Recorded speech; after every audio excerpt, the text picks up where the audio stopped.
अब शुरू होती है असली एक्शन सीन। उसके सामने आता है उसका पहला ओपोनेंट, एक जायंट सर्पेंट जिसकी बॉडी से पर्पल केओस वाली ऑरा निकल रही है। नॉर्मल बंदे तो इसे देखकर डर के मारे फ्रीज हो जाए, लेकिन दोजान भाई तो उसे देखकर स्माइल कर देता है। उसके लिए ये लकी साइन है। अब ग्लव्स टाइट करता है और बैटल शुरू। और सर्पेंट अकेला नहीं आया, उसके साथ है उसका पूरा गैंग, जिनकी जीप देखकर ऐसा लग रहा है जैसे एलियन मूवी का सीक्वल शूट हो रहा हो। लेकिन हमारे भाई को इससे क्या, एक के बाद एक मॉन्स्टर पे सच ब्रूटल अटैक्स करता है कि वो अपनी माना स्टोन्स तक छोड़ जाते हैं। लिटरली लगता है जैसे वो कभी थे ही नहीं। अब बात करें इन मॉन्स्टर्स की। ब्लैक किलिंग वाइपर, जिनका हाईलाइट है हाइपर एक्टिव पैरालिसिस पॉइजन। जरा सा भी टच किया तो हंटर सीधा ग्राउंड पर। लेकिन डोजन क्या करता है, बुलेट स्पीड में लॉन्च होता है और सर्पेंट को ऐसे काटता है जैसे कोई टोमेटो हो। ब्लड स्प्लैश, फुल डिस्ट्रक्शन, और बस कुछ ही सेकंड में मॉन्स्टर 2 टुकड़ों में। अब ग्लव्स चेक करता है, 300,001 में खरीदे थे और पॉइजन को रेजिस्ट भी कर रहे हैं। Worth it.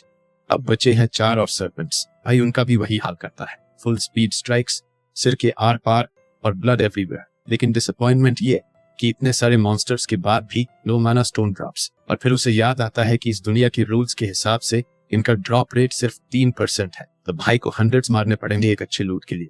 चलते चलते उसे एक और बला मिलती है, मिस्टर बोनहेड। अब आप सोच रहे होंगे कि शायद ये बॉस है। वेल, डोजन पूछ भी लेता है, तो बॉस है क्या? ऑब्वियसली सर्पेंट कोई जवाब नहीं देता। लेकिन ये अच्छी बात है, क्योंकि अब डोजन को कम से कम पता है कि वो रास्ता नहीं भूलेगा। वो फुल चार्ज करता है। प्लान यही है कि जल्दी से मार के घर चला जाए। लेकिन रियलिटी चेक तभी मिलता है जब उसकी पहली ब्रूट स्ट्राइक का कोई असर ही नहीं होता। बॉस को बस हल्का सा टैटू मिलता है सिर पे।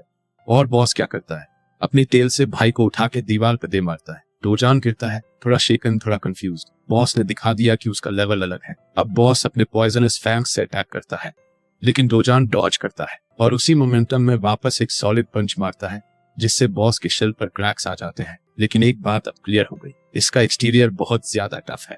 डोजान को लगने लगता है कि शायद स्ट्रैटेजी चेंज करनी पड़ेगी। और तभी उसकी नजर पड़ती है एक पुरानी सोर्ड पर, वो जो शायद किसी वॉरियर की थी जो इसी बॉस से लड़ते हुए मरा था। अब सीन पलटता है। अब समझ आता है इसे सोर्ड गॉड यूं ही नहीं कहते। ब्लेड पुरानी थी, हालत खराब, बट हमारे भाई ने उसे उठा लिया क्योंकि उसके हिसाब से तलवार की वैल्यू उसके वॉरियर से होती है।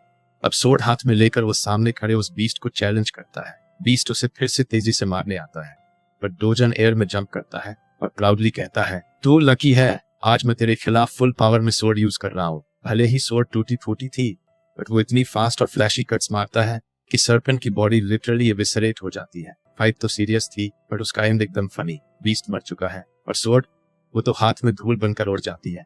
फाइट के बाद भी भाई का दिमाग चालू है। वो बॉस के फैन को निकाल लेता है और सोचता है इससे तो एक किलर शॉर्ट सोर्ड बन सकती है, और उसी को अपनी रिवॉर्ड मानकर गेट से बाहर निकल जाता है। गेट के बाहर अब नाइट हो चुकी है, sky full of stars. Time लगा ज्यादा, लेकिन वर्थ इट था। और अब जो फीलिंग आती है वो ये कि भाई को अपनी पावर वापस लानी ही है, नो मैटर व्हाट। और एक छोटा सा सुकून भी है, उसके पुराने दोस्त उसे इस कमजोर हालत में नहीं देख पाए, क्योंकि that would have been super embarrassing. शिकार से लौटकर वो सीधे मैजिक स्टोन्स की अप्रेजल और सेल के लिए जाता है। उससे पहले एक और हीरो अपने जमा किए गए स्टोन्स लेकर वहां आता है। चीप एस रिसेप्शनिस्ट उसे बैंड एक्शन जैसा ट्रीट करता है और कहता है कि कमीशन रेट वही 40% रहेगा। इतना इनोसेंट बंदा भी उस हाई रेट के पीछे की मेहनत को फील कर सकता है। वो खुलेआम अपने कंसर्न बताता है और खुद को एक नॉर्मल आदमी कहता है। रिसेप्शनिस्ट, जैसे उसने पहले डोजन के साथ किया था, समझाता है कि उनका रेट सभी अप्रेजल ट्रेड्स में लोएस्ट है। गेट सेंटर में 5% है, लेकिन वो टैक्स के बिना है। उस स्लीजी अप्रेजर की नजर में ये हीरोज के लिए एक बढ़िया डील है, जिससे उन्हें अच्छा पैसा मिलता है। हीरो को पैसे दे दिए जाते हैं और वो ज्यादा कंप्लेन नहीं करता, बस रिसेप्शनिस्ट के घायल चेहरे के बारे में कंसर्न जताता है। मजे की बात यह है कि ये बंदा अभी भी वही पुरानी स्क्रिप्ट रिपीट कर रहा है, even after getting his face bashed. Pro casually कहता है कि पहले एक साइकोपैथ ने उसके गार्ड्स को उड़ा दिया और फिर उसे ये हाल दिया। हीरो को लगता है कि गलती रिसेप्शनिस्ट की है, जो सी रैंक वाले लो लेवल गार्ड्स वहां रखता है। आखिरकार उनके वर्ल्ड में सिर्फ रैंक ही मैटर नहीं करती, स्किल्स भी बहुत बड़ा रोल प्ले करती है। रैंक तो बस एक सुपरफिशियल सिस्टम है जो एबिलिटीज का सही स्केल नहीं दिखाता। हीरो वाइजली पॉइंट करता है कि एक ही रैंक के लोग स्किल और पावर में काफी डिफरेंट हो सकते हैं, इसलिए उन्हें एक जैसा ट्रीट नहीं किया जा सकता। ऊपर से एक लाउजी गार्ड जो दिन भर दुकान पर बैठा रहता है और एक हीरो जो जान पर खेलकर बीस्ट से लड़ता है, इन दोनों की बराबरी नहीं हो सकती, भले ही वो बंदा सही बातें कह रहा हो। रिसेप्शनिस्ट चाहता है कि वो बंद करे और निकल ले। हीरो जाते जाते ऑफर करता है कि अगर कभी जरूरत पड़ी तो वो हेल्प करेगा। जैसे ही वो निकलता है, हमारा बॉय बिल्कुल कोल्ड एक्सप्रेशन के साथ वहां से गुजरता है। उसे देखते ही रिसेप्शनिस्ट फ्रीक आउट कर जाता है और चिल्लाता है कि यही वो साइकोपैथ है जिसने उसका हाल किया था। हीरो मुड़कर दोनों को देखता है और इम्प्रेस होता है। वो डोजान की लीन फिजिक और काल्म वाइब नोट करता है, लेकिन जब उसे पता चलता है कि यही बंदा गार्ड्स की पिटाई के लिए रिस्पॉन्सिबल है, तो वो फाइट के लिए गियर अप होने लगता है। मुझे इस हीरो की सबसे अच्छी बात यह लगती है कि वो छोटी छोटी बातों से ऑफेंड नहीं होता। उसे जेन्युइनली लगता है कि डोजन अपनी पावर्स का मिसयूज कर सिविलियन लाइफ में लोगों को बुली कर रहा है। बेशक उसे पूरी सच्चाई नहीं पता, लेकिन ऐसे रियलिस्टिक कैरेक्टर्स देखना इंटरेस्टिंग है। रिसेप्शनिस्ट ये सब एंजॉय कर रहा है क्योंकि उसे पता है कि ये हीरो 7 साल का वेटरन है। अगर यहाँ कुछ भी गड़बड़ हुई तो वो डोजान का नाम देकर अपने कनेक्शन से उसे फंसा सकता है, लेकिन डोजन को इस सब की परवाह नहीं। वो सिंपली उसे कहता है बूमर पिस ऑफ। इससे हीरो प्रोवोक हो जाता है क्योंकि अब उसे लगने लगता है कि सामने वाला सच में है। डोजन पूछता है कि क्या वो बदला लेना चाहता है। ये सुनते ही वेटरन हीरो थोड़ा और प्रोवोक होता है, लेकिन अपनी जिम्मेदारी और एक्सपीरियंस के चलते वो जानता है कि हीरोज के बीच लड़ाई हमेशा डेंजरस होती है, मॉन्स्टर फाइट से भी ज्यादा डेडली। ये सोचते ही वो चिल हो जाता है और वहां से चला जाता है, लीविंग द रिसेप्शनिस्ट स्पीचलेस। फिर डोजान उस स्लीजी अप्रेजर की ओर मुड़ता है और पूछता है कि क्या उसे कोई इश्यू है। जवाब का इंतजार किए बिना वो मैजिक स्टोन से भरी एक बैग उसकी तरफ फेंक देता है अप्रेजल और पेमेंट के लिए। ये सारे हाई ग्रेड स्टोन्स होते हैं जो रिसेप्शनिस्ट को सोचने पर मजबूर कर देते हैं कि ये बंदा असल में है कौन। कैलकुलेशन के बाद पता चलता है कि टोटल अमाउंट है 150 मिलियन। सुनने में बड़ा लगता है, लेकिन डोजन के लिए ये एक दिन की हंटिंग के लिए बहुत कम है। वो कैश मांगता है, लेकिन रिसेप्शनिस्ट फिर कमीशन की बात छेड़ता है, जिस पर डोजन की स्केरी ग्लेयर सामने आती है। लेकिन जैसे ही उसे याद आता है कि उनका रेट सिर्फ 1% है, वो चिल हो जाता है और पैसे वाइंड अप करने को कहता है।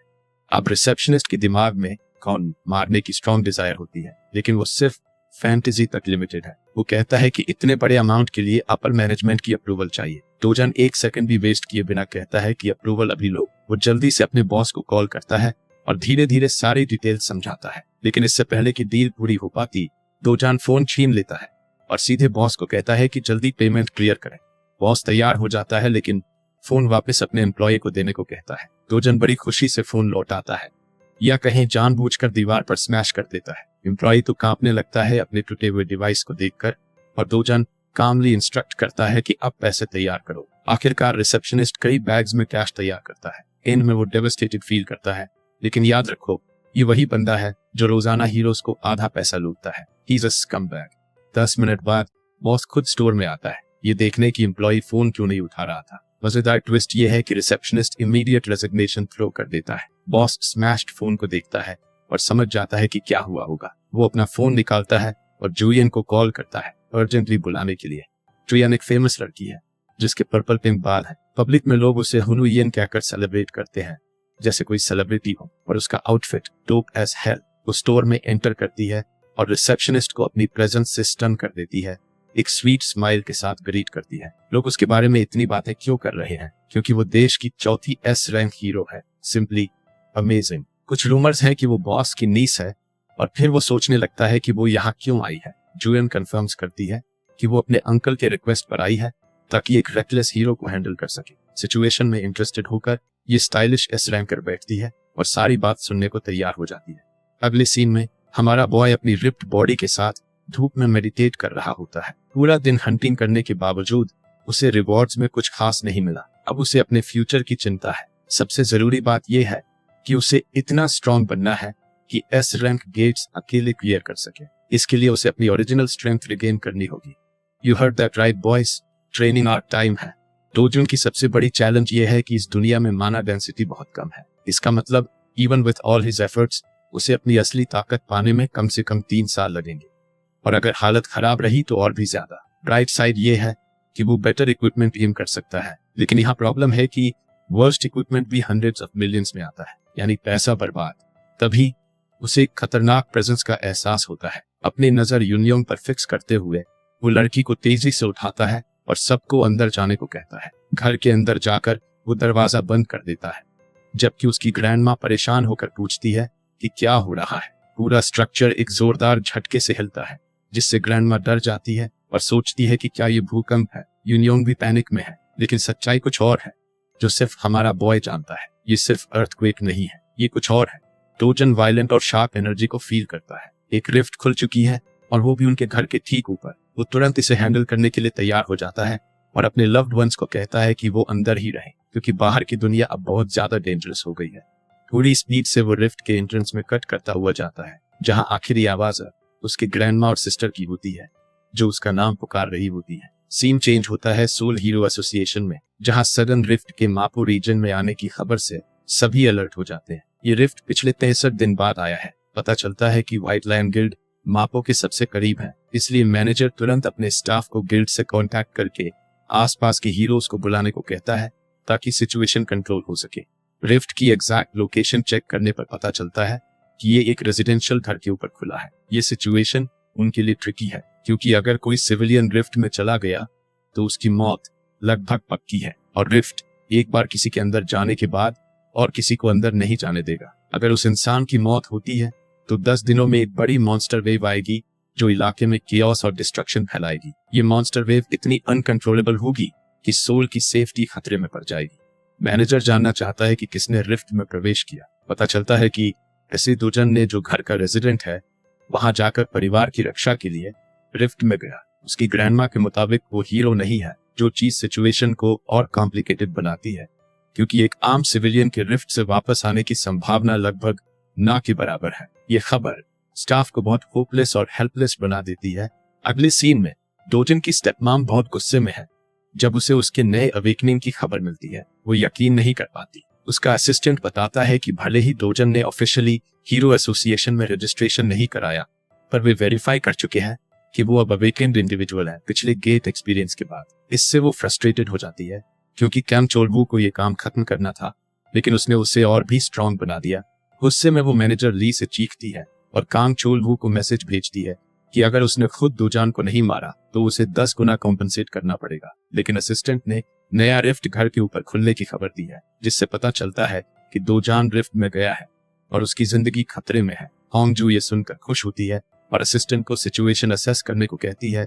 दोजान अभी रिफ्ट की डोमेन में पहुंचा है। वहां का फॉरेस्ट वो है जहां उसने अपने यूथ में आराम से समय बिताया था, पार्टिस्वा का फॉरेस्ट, जो बिल्कुल वैसा ही है जैसा उसे याद है। वहां की माना डेंसिटी भी उतनी ही रिच है। रास्ता पकड़ते हुए वो दुनिया के पावरफुल वर्ल्ड ट्री से फिर से मिलकर मुस्कुराता है। ये ट्री माना का सबसे शुद्ध स्रोत है, दुनिया की स्टेबिलिटी का कोर। पुराने वर्ल्ड के गिरने का कारण भी इसी ट्री का जलना था, जिससे माना फ्लो डिस्टर्ब हो गया था। रिफ्ट डिमेंशन में ये ट्री ठीक है जैसा वो याद करता है। मेडिटेशन करते हुए वो मैना को अब्सॉर्ब कर अपनी स्ट्रेंथ ग्रेजुअली बढ़ा रहा है। उसने 3 दिन इस तरह बिताए, बिना खाए पिए या बाकी जरूरतें पूरी की। 10 दिन गुजर गए और वो अपनी ब्रीदिंग को हार्मोनाइज करने में लगा था। लेकिन 10वें रात को ट्रबल आ गया। कुछ एलियन जैसे क्रीचर्स, जिन्हें वोल्कनीना कहा जाता है, आए हैं ताकि ट्री को जलाया जा सके, ठीक वैसे ही जैसे पुराने समय में हुआ था। क्रीचर्स ने अटैक किया और दोजन ने रिग्रेट किया कि उसके पास वाटर एलिमेंट की स्वॉर्ड नहीं है जिससे वो आसानी से सभी को गिरा सके। मगर अब उसके पास इतना मना है कि उसे वेपन की जरूरत नहीं है। वो खुद वेपन बन गया है। अपने हाथ फैलाकर वो माना की इतनी पावर निकालता है कि एक क्रीचर नीचे गिर जाता है, दूसरा स्टंट हो जाता है। ये अटैक माना रिलीज कहलाता है, टेलीकिनेसिस नहीं। वोल्कनीना रिटेलिएट करते हैं, अपने मुंह से एनर्जी ब्लास्ट्स निकालते हैं जो तेजी से डोजन की तरफ बढ़ते हैं। डोजन पूरी तरह काल्म है क्योंकि उसकी माना उसे डैमेज से बचा रही है। वो क्रीचर्स की तरफ बढ़ता है, माना के बर्स्ट के साथ कहता है कि अब उसने वर्ल्ड ट्री को प्रोटेक्ट कर लिया है। क्रीचर्स फिर से एनर्जी ब्लास्ट देने की कोशिश करते हैं, लेकिन दोजन 2 को पकड़कर उनके मुंह बंद कर देता है। उनके अपने ब्लास्ट उनके मुंह में एक्सप्लोड हो जाते हैं और उनकी लाशें जलकर खत्म हो जाती हैं। उनकी लाशों से 2 वैल्यूएबल मैजिक स्टोन्स गिरती हैं। डोजन लड़ाई का मजा ले रहा है, इटर्नल एम्बर नाम का नया एबिलिटी अनलॉक कर रहा है। वो मॉन्स्टर्स को काटता और मारता है, माना स्टोन्स चुराता है। एक कॉइन सीड भी मिलता है जो सुनहरी चमक रहा है, इसे इटर्नल एम्बर कहते हैं। इसे लेकर वो माना कंट्रोल फिर से हासिल करता है और चिप को क्रश कर अपनी आग की माना शक्ति अनलॉक करता है। आमतौर पर स्ट्रेटजी ये होती कि वो वर्ल्ड ट्री से माना लेते रहे, लेकिन अभी उसकी बॉडी माना अब्जॉर्प्शन के फिजिकल लिमिट्स पर पहुंच चुकी है। इसलिए दूसरा तरीका एम्बर अब्सॉर्ब करना है, जिससे उसकी माना स्टेट फायर मैना में बदल जाती है। उसने एम्बर अब्सॉर्ब करना शुरू किया है। हर एक में लगभग 10 मिनट लगते हैं। खुशी की बात है कि उसके पास एम्बर का बड़ा कलेक्शन है, इसलिए उसकी गोल ज्यादा से ज्यादा अब्सॉर्ब करना है।